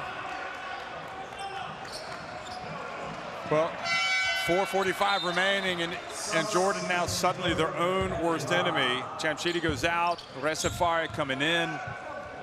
Yeah, there's one thing about wanting to win, but you can't show up your teammate on court. No, you just don't do it, and sometimes that tears you apart. It's clear that Ibrahim was more frustrated with himself, but he doesn't channel it that way. He channels it at other people. It's just something he's got to work on in his young career. Now the pass, whipped over to Resafar. And right now, Iran just look like a shadow of themselves. And I said it in the pre-game build-up. These teams not being able to shoot the three ball is going to come back to hurt them. Leaning on that inside scoring takes you so far. Dar Tucker, now he misses the three. Yakchali, neither team can score all of a sudden. Well, I think Yakchali can hit the three. He's not looking for it. He passes it back outside. Resafari, who can do it. This man can do it as well. And he just missed it off to the right. Agha Jampur. 6 minutes into this quarter, and Iran have only scored 3 points. It's going to be tough to win any game at Asia Cup, let alone a quarterfinal, if you only score 3 points in the first 6 minutes of the last quarter. Agha Jampur came in hitting 4 of 8 from three-point range, and he's short on that, and those shots are a lot harder to make when you're trailing by several points than when you're winning. He's the right player right now. I'm not sure he's ready for this level of pressure. He's coming out. I think Jamshidi's coming in for him. Here's Dar Tucker, who goes up and makes the shot, and he's fouled. And that, with 3.5 minutes to go, you have to say might just be a dagger. What a finish from Dar Tucker. But isn't this exactly what Dar Tucker did in that last game? When his team was struggling offensively, when things were stuttering and, you know, their offense was almost stalling, he was the guy that said, just get me the ball, I'll create. You don't need to create for me.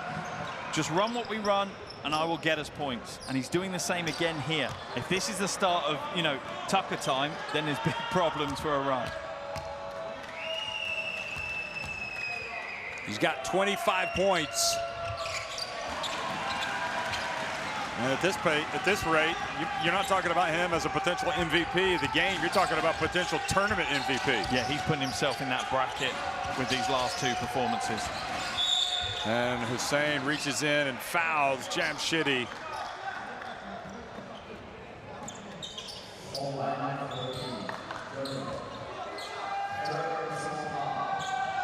And Iran need to get their offense kick-started because they are absolutely struggling to do anything offensively now. And you're going to need to lean on your superstars. It's for Yakchali now and Haddadi to take over offensively. You know, Jamshidi to a certain degree, but you've got to focus on, for me, Yakchali and Haddadi. The offense should be aimed at getting them the ball in positions that they could be dangerous. Yakchali, he's always dangerous from there, but he misses, and Iran are just fading here at the end of the game. 3 minutes and 13 seconds, and Jordan see themselves on the verge of pulling off a big surprise against the higher-ranked Iran team that has the legendary Hamed Haddadi, that has the red-hot Benem Yakchali and Jamshidi. It really seemed like Iran had gotten to grips with Jordan by the end of the third quarter, and they have just gone flat in this fourth. Yep, they really have, and you know, to compound their offense struggling, their body language now is starting to give away how they're feeling as well. They're not showing the energy that they were. Heads down slightly, they're not communicating. They've got to dig in the way Jordan did against Chinese Taipei when things weren't going their way late. Tucker. Hussein. Shot clock down to 3. Tucker, you're joking! You cannot make it up! Dar, the star, strikes again! You could just feel it. I mimed it in the commentary box. There was only one thing that was going to happen when he got the ball. He was putting the 3 up. Al-Dwari with another steal. 12 points the difference. Iran, having won all of their games in the group phase, now facing a knockout by Jordan. Freddie Ibrahim, a little runner, and Freddie, a little bit of icing on the cake here before the timeout as Jordan go up by 14 points. Absolutely stunned. Absolutely stunned. You know, huge credit to Jordan. They've stepped up in this final quarter. Once again, you know, they look like they've been broken by Iran, but I'm not sure there's anything that can break them now, and you wonder how dangerous they are. If they can close this game out, how dangerous are they? Because they don't think they can be beaten now. They, you know, they'll feel invincible. بعد تمام تلاشمون می‌کنیم هرچی میتونیم توپ هرچی زودتر اگر پیک اند رول باز کردن روی پیک اند رول هم بعد چیکار کنیم دبل تیم بکنیم توپو که گرفتیم سریع بعد ببریم اونور نمیخواد سریع گل هول نشین فقط بعد چرخش توپ اون بیشتر باشه توی حمله یالا باشه بیا تیم 1 2 3 بیا لازم داریم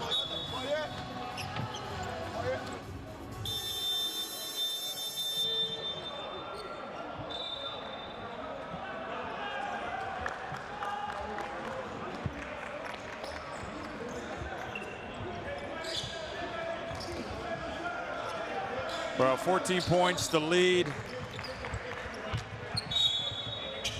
If Iran are able to dig themselves out of this hole, I think this might even be a bigger classic than the Jordan Chinese Taipei game, if I'm honest. Because to do that, though, they're going to have to make shots, and they haven't made anything in this fourth quarter. Hassanzadeh open. And it's turning into a nightmare finish at the FIBA Asia Cup. It has come back to haunt them, their inability to hit the jumper from outside. Well, here's Kazemi getting the steal, and oh, that's a goal interference, goaltend. Ball already hit off the backboard. I like that from Al-Dwari, though, because for Iran, they've still not scored. Yeah. They've been given 2 points. Mentally. Yeah, I like that. Doesn't cost you a foul, doesn't cost you anything, but there's still this little mental tick for Iran that they've still not got the ball in the bucket. Hussein's done a good job as he goes to the bench. He's put in a Warriors shift today. Now the pass, stolen, and another layup, and it's Jamshidi. And don't check out now, folks. It's a 10-point game. Unreal. Iran refused to die. They refused to go away. Playing some defense, putting some pressure on the ball. They've done a good job of that throughout the tournament. They haven't particularly done a great job today, but maybe this is the way they fight their way back into this game. Okay, we need to make a closer passes. Don't wait for the ball. Stop fucking running. If you're over here, don't look at on here. Stay here. Let way go away. And now we need a middle man. Here we go. Amin, go for Hamashi. Amin, go for Hamashi. Okay, let's go. Amin, you're going to be here. So you're coming from inside, so close to the ball. Get closer to the ball. Come on, let's go. Don't try to turn over the ball now. Come on. Have the ball. Let's go. They need to come back.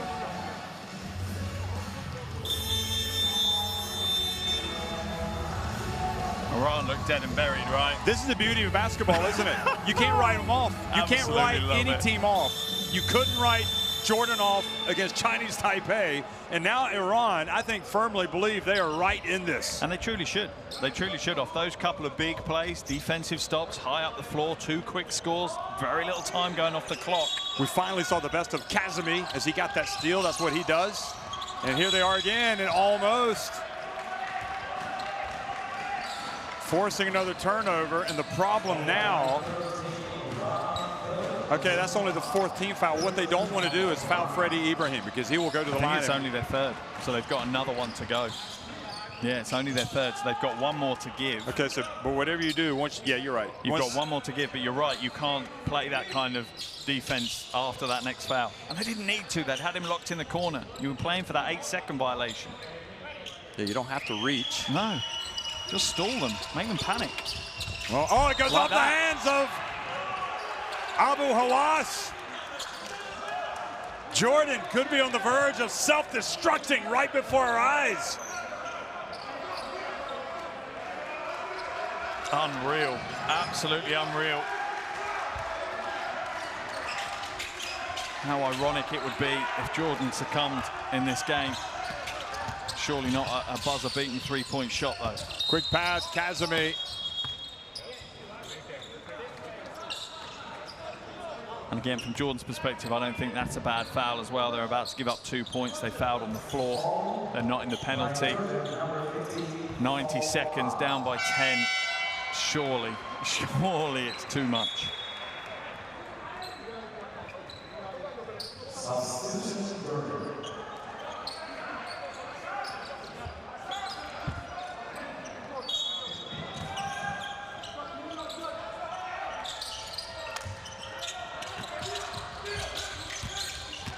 Here he goes, and Yakchali drives in, he scores!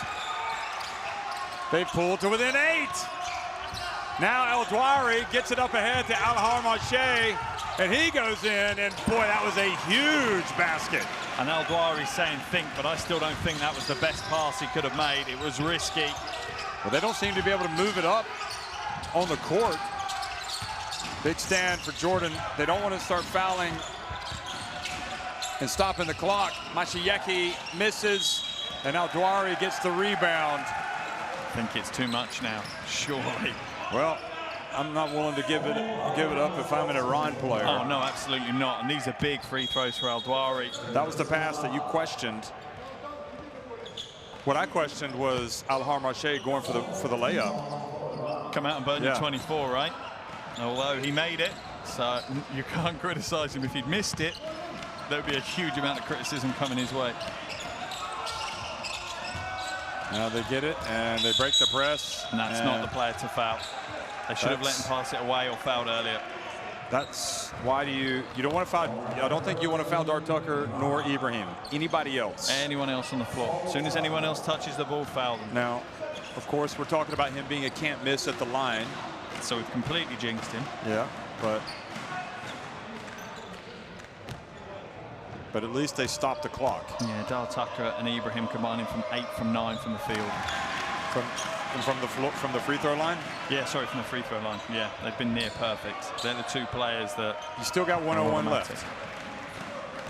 We know that this is the theater of crazy things. And he does. He makes just 1 of 2. So, in the end, probably not a terrible foul. Especially if they can get a 3. Well, can't take their time. Yakchali for 3. Oh, boy, he had great a defense shot by Ibrahim. Yeah. And now they're going to get a layup. And Steady Freddy puts it up and in. And the lead goes back to 13.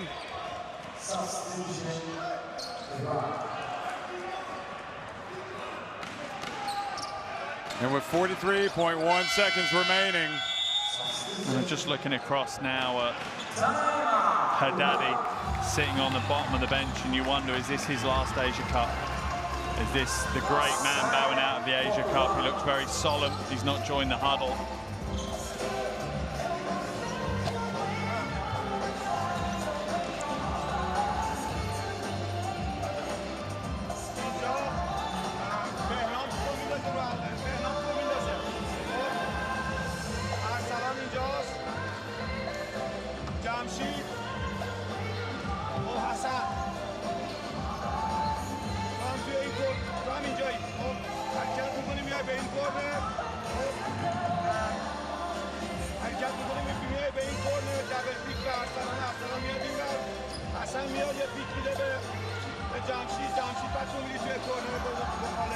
جمشید تو گرفت پیکنرول تو توی این کورنر خالی واسه دیگه اگر کمک کردن چیکار کنیم This was the latest, or that's that pass again where Ahar Marche scored again. And then the latest when Freddie got it. You know, you were talking about Hamed getting up and going to join the huddle, but he stayed sitting down. Yeah, he did. And then some of the other players kind of hung around him. I mean, you know, as a team, you got to be there together. Now, Hamed's probably exhausted, and maybe the emotions are taking over. I don't know. He's looking really emotional right now on the bottom of that bench. If you could look across him, he looks like he might be close to tears, to be honest with you. He's putting his hands over his face. Could be those other players were there for him, seeing his emotions. Yeah. Three-pointer, and the ball goes out of bounds. What a game by Jordan. This has been unreal. Yeah. You know, I've picked against them twice the last two times out, and they've proved me wrong. And to be honest, you have to give them credit. You know, we've criticised them at times in that group stage of how they've approached the game, certain phases of play, the way they played, but when it's mattered, they've come out with big, big games. They've stepped up. They're a team that has, I don't want to say they've gotten hot at the right time. They're more of a team that just seems to have started to do what they should be doing all along at the right time. Yeah, I think they might have become a team at the right time. It felt very individual. They were leaning heavily just on individual talent, be it from Tucker or Al-Dwari in the early stages, Abu Hawass in those early games. And now it feels like they've come together. You know, there's some cohesion.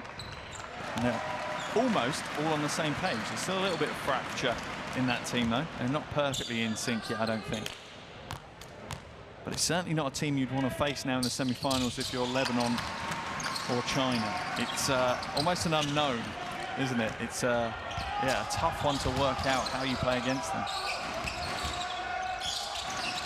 This is a Jordan team that now believes it is a team of destiny. I don't think there's any question about it.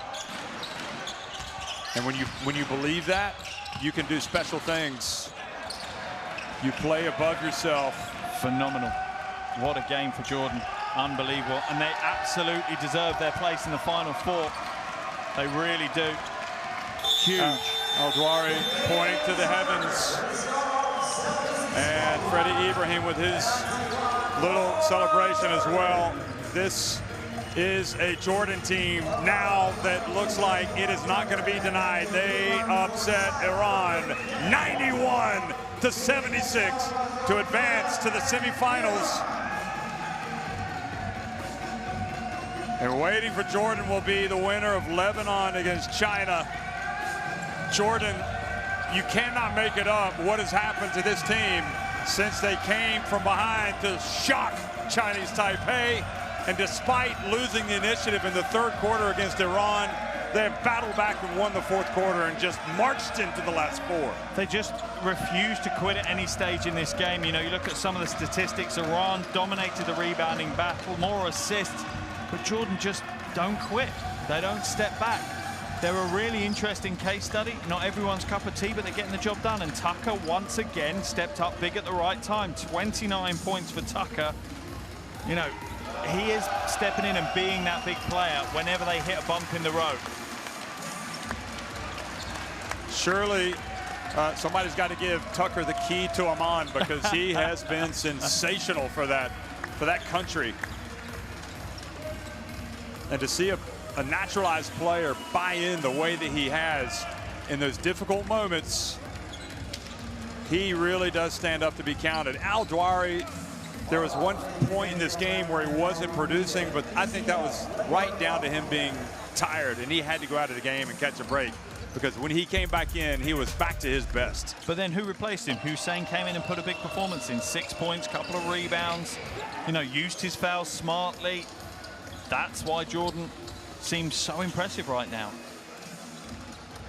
And you also had Bazai that came out, who again hadn't played much, hadn't played well. He came out and hit a couple of big shots. It's all about the team right now. Great defense. And that's one thing that impressed me a lot today, actually. Jordan's defense, especially early on, was really, really tough. And on the court at the moment, Dal Tucker just picking up his Player of the Game award, the TCL Player of the Game award, back-to-back. He deserves it. You could have said Al-Dawari as well. You know, and also the great thing right now for Jordan is that everybody's stepping up. Al-Dawari and Tucker have gotten Ibrahim to raise his level. Zaid Abbas played exceptionally well when he was in there.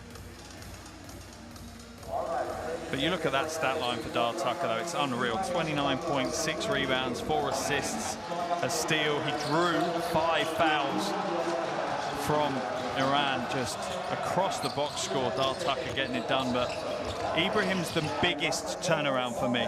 Yeah. Those first 3 group games, I was questioning, well, maybe he shouldn't even be starting point guard.